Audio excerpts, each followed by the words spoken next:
This morning's meditation on mastery. I want to talk about something that happened this morning. I was actually going to talk about time because I was thinking about time on my way back from getting some work done in my truck this morning. As I was leaving, I said to the guy I was going to walk to the dojo, and he says, "Oh, you're going to play some Frogger out there this morning, huh?" Because I had to go across several lanes of traffic, and so I was thinking about the time, and I was going to do something around that.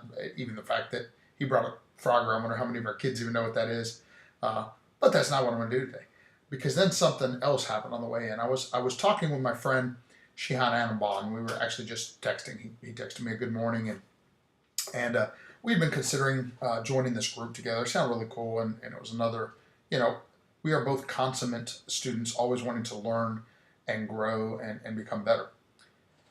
However, I said something, just naturally, in response to him in a text. I said, I've decided I'm not interested in that group anymore. I have you and I have Grandmaster Silva, and too many voices just make it hard to hear. And it was one of those things where I actually only said it in conversation at the moment, but then when I finished with him and got ready to do this this morning, I started thinking about what a poignant quote that is.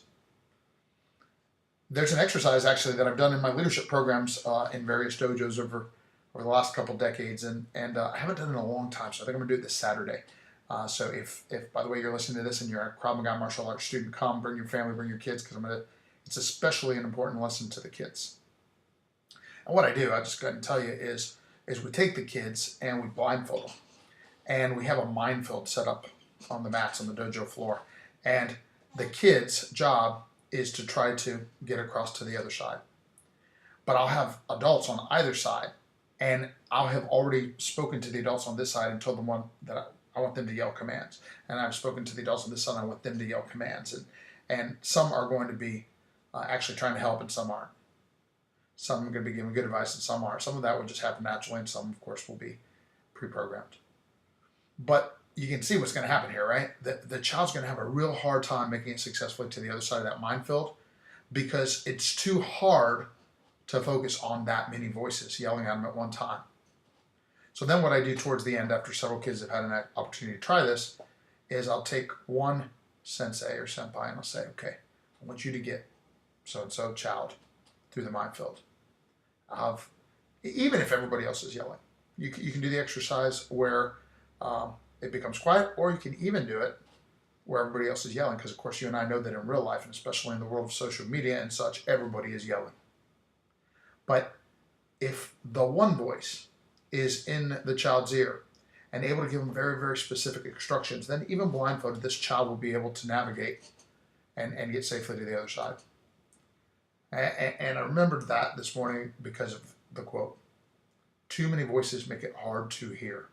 I know that this is something I've worked on in my life. In fact, Grandmaster Silva gave me a compliment recently saying he's seen me more focused for a longer period of time than he ever has before. And maybe that's because of this. So I'm just focused on what he's saying. I'm focused on the accountability and peak performance meetings with Shihan, Bond, and myself that we do now on every Sunday. And focusing on where I'm going and listening to those one or two voices I've selected. And the takeaway, of course, from this, if you're listening, is to decide who are you need one or two strong voices in your life. You need a law of association. You need 5 people that you hang around most often that also move you in the direction you want to go. And the point is, listen to that one or two people. One's probably really the best as far as taking specific mentoring or coaching, because it allows us to focus. When we listen to the one voice, it allows us to focus on our goal. When we listen to too many, it can get really, really confusing, really, really hard to hear. Hope this has been helpful. I'd love to hear what you got to say. Make it a great day.